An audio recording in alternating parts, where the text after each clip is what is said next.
Be اے ثالث دوم کی تمام طلباء و طالبات، آج کے اس لیکچر میں ہم مثنوی اس اردو شعری صنف کے بارے میں دیکھیں گے۔ اردو ادب کے دو اہم صنف، ایک نثری اور ایک شعری صنف، شعری اصناف سخن اور نثری اصناف سخن۔ جہاں نثری اصناف سخن میں داستان، ناول، افسانہ، ڈرامے کا ذکر ہوتا ہے، وہیں شعری اصناف میں مثنوی، غزل، قصیدہ، مرثیہ، رباعی جیسی اصناف کا ذکر کافی اہم ہے۔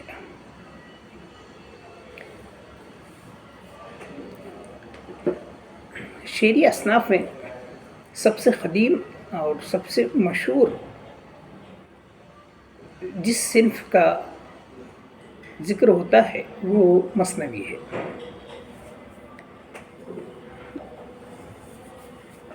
مثنوی کیا چیز ہے؟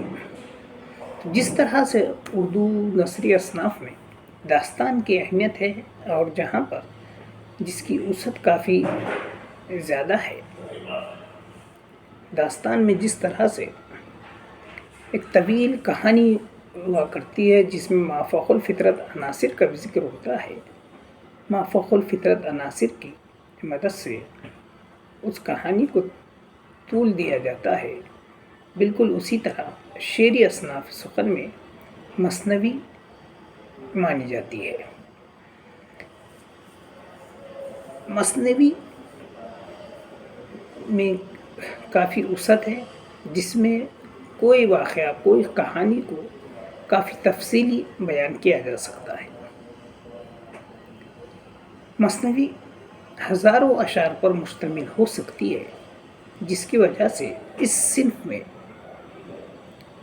کسی بات کو، کسی خیال کو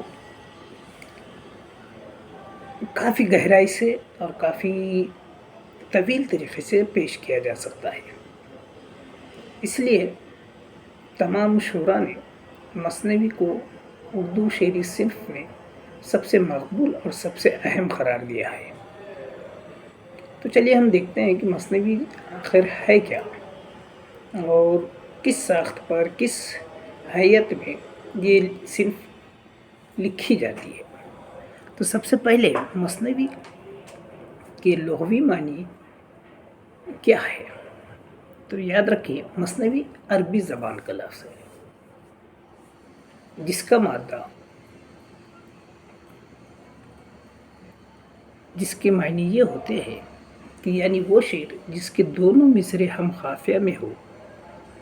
فرنگ آصفیہ ایک اہم لغت ہے، اس لغت میں مثنوی کے بارے میں لکھا جاتا ہے۔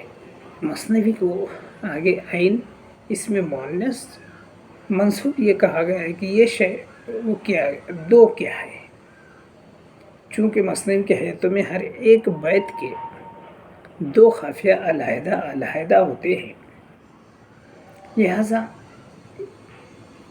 مثنوی کسے کہیں گے؟ تو کہا گیا ہے کہ یوں کہیے کہ ایسے اشعار جن کے ہر بیت کا قافیہ جدا ہو اور دو مصروں کا متفق ہو۔ ایک مثنوی کل ایک ہی وزن میں ہوتی ہے اور وہ بحر حسج، رمل، سری، خفیف، متقارب، متدارک کے سوا اور بھی بحروں میں کہی جاتی ہے۔ ان کے اشعار کی خاص تعداد نہیں۔ فیروز اللغات میں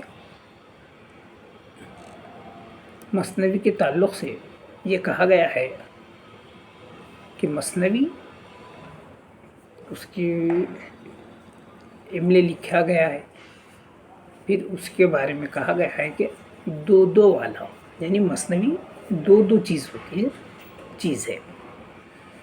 یا جس کی تعریف کچھ اس طرح کی گئی ہے کہ نظم کی قسم جس میں کوئی مسلسل بات بیان کی جاتی ہے، اس میں ہر شعر کا قافیہ جدا ہو، لیکن ہر شعر کے دونوں مصرے ہم قافیہ ہوتے ہیں اور اشعار کی تعداد مقرر نہیں۔ مطلب یہ ہے کہ یہ 5 7 10 سے بھی بڑھتے ہوئے ہزاروں کی تعداد میں بھی ہو سکتی ہے۔ یہ ایک اس کی خاص بات ہے کہ اس میں کوئی ایسا حد بندی نہیں، اس میں کچھ ایسا خاص لمیٹیشن پابندی نہیں کہ بھئی اتنی ہی ہونی چاہیے یا اتنی ہی باتوں میں یا اسی طریقے سے ہونی چاہیے۔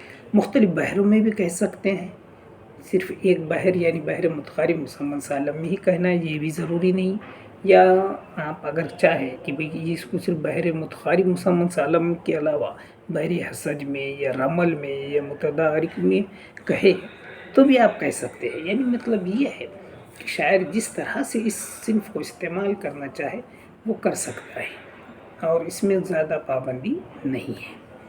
چلیے اب آتے ہیں مثنوی کی تعریف پر۔ مثنوی کی کیا تعریف ہے؟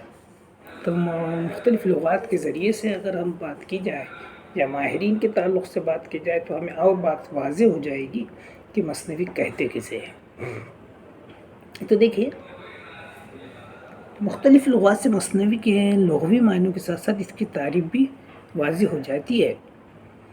حکیم نجم الغنی نجمی رامپور نے بحر فساد میں اس کی تعریف یہ بیان کی ہے کہ لغت میں مثنوی منسوب ہے مشنا کی طرف، اور مشنا میم مفتوح ساکن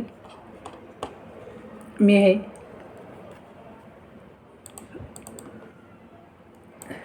مثلث و الف مقصورہ سے 2 کے معنی میں ہے۔ جب یائے نسبت اس کے آخر میں لگائی گئی تو الف مقصورہ وہ واو سے بدل گیا، اور اصطلاح میں ان اشعار کو مثنوی کہتے ہیں جن میں 2 مصرے باہم مفکی ہو۔ کاشف الحقائق میں سید احمد امداد امام اثر نے لکھا ہے اس پر کہ یہ وہ صنف شاعری ہے کہ مخفی اشعار پر مشتمل ہوتی ہے۔ اس کے واسطے اشعار کی تعداد معین نہیں ہے، ممکن ہے کہ 4 شعر کی مثنوی ہو یا 4 لاکھ کی۔ مضامین کے اعتبار سے جو وسعت اس صنف شاعری کی حاصل ہے کسی اور صنف کو نہیں۔ ہر طرح کے داخلی اور خارجی مضامین اس میں گنجائش پاتے ہیں۔ پروفیسر محمد حسن نے بہت تفصیلی مثنوی کی تعریف بیان کی ہے۔ وہ کہتے ہیں کہ مثنوی کا لفظ مشنا سے نکلا ہے اور عربی میں اس سے مراد وہ لی جاتی ہے، مراد 2 کی لی جاتی ہے۔ مثنوی عام طور پر چند مخصوص بحروں میں لکھی جاتی ہے اور ہر 2 مصروں کا قافیہ ردیف جداگانہ ہوتا ہے، اور اس میں کوئی قصہ یا کیفیت مربوط طریقے پر بیان کی جاتی ہے۔ مثنوی عام طور پر یا تو رومانی ہوتی ہے یا اخلاقی اور صوفیانہ یا پھر رزمیہ، ہر صورت میں واقعے کا پرتاثیر بیان اور روانی ہی مثنوی کی خوبی قرار دیا جاتا ہے۔ یعنی اس سے بھی ہمیں پتہ چلتا ہے کہ مثنوی میں کتنی اہمیت ہے، مثنوی میں کتنی وسعت ہے۔ یہ ہر طریقے سے ایک آزاد ہے، مطلب شاعر اپنی طریقے سے کوئی بحر میں لکھ سکتا ہے۔ کہا گیا کہ اس کی تعداد کتنی ہے تو تعداد کی کوئی پابندی نہیں، کہہ رہے ہیں کہ 4 شعر سے لے کر 4 لاکھ اشعار تک بھی مشتمل ہو سکتا ہے۔ مطلب کوئی شاعر اپنے خیالات کا اظہار کرنا چاہے تو کافی تفصیلی طویل طریقے سے کر سکتا ہے اور اپنی تمام بات کو اچھے انداز میں صحیح ڈھنگ سے اطمینان کے ساتھ پیش کر سکتا ہے۔ کوئی بات کو ایک ربط کے ساتھ جوڑتے ہوئے اپنے کام کو اپنی بات کو مکمل کرتا ہے۔ مختلف شعراء نے اس صنف میں طبع آزمائی کی ہے اور بہت مشہور و معروف مثنوی لکھی ہے۔ قدیم زمانے میں سب سے پہلے مثنوی کو ہی اہمیت حاصل تھی، اور مثنوی کی بات کہی جائے تو سب سے پہلے فخر الدین نظامی نے جو مثنوی لکھی تھی قدم راؤ پدم راؤ، اس پہ ہی ہمیں بہت ساری تفصیلی معلومات اور اس دور کی وہ پہلی مثنوی کو ہم دیکھ کر بھی اندازہ لگا سکتے ہیں کہ اس دور میں بھی اس مثنوی صنف پر کوئی پابندی عائد نہیں تھی، بلکہ وہ ہر طریقے سے آزاد تھی اور وہ ممکنہ طور پر بہتر سے بہتر اپنے خیالات کا اظہار کیا جا سکتا تھا۔ تو یہ تھے اپنے آج کے مثنوی کی تعریف اور لغوی معنی اور اس پر مختلف شعراء کے اظہار خیال۔ ہم اس پر اور مثنوی کی تفصیلی بات جانتے ہوئے اس کے فن کے متعلق بھی بات کریں گے۔